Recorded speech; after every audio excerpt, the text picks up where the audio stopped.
my name is Tara Taylor, and I will be discussing with you one of the Black Lives Matters regarding healthcare.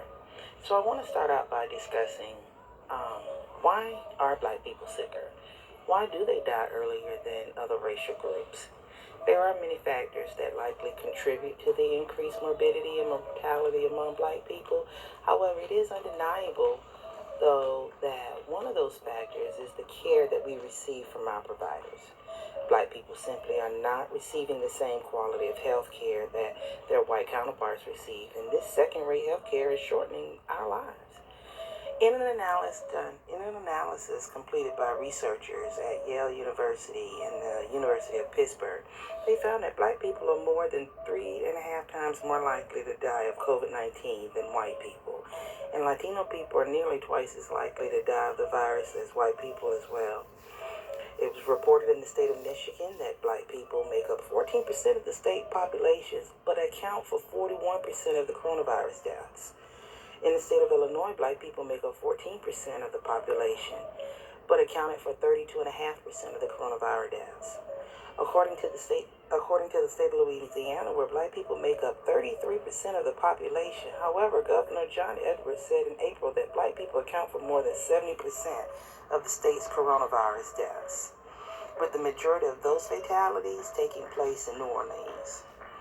The CDC shared a report in April that found 33% of the hospitalized patients with COVID-19 were Black, although we only make up 18% of the community that was being evaluated.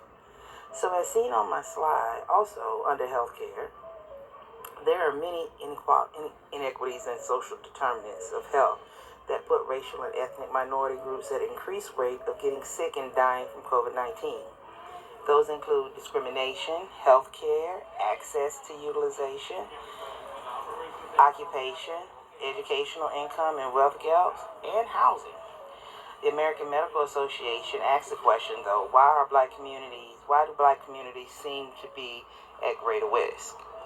Well, the answer came down to three factors, which include pre-existing conditions such as diabetes, hypertension, and obesity that disproportionately impact the African American community. Essential jobs that are not in the healthcare profession, including bus drivers, train operators, custodians, are overrepresented by people of communities of color. Also, structural inequities and social determinants of health that are influenced by explicit bias and racial discrimination. So, what do we need? We need systemic change, because these disparities, inequities, and structures of violence and racism are completely unacceptable and should not be tolerated any longer. So, we got to act now.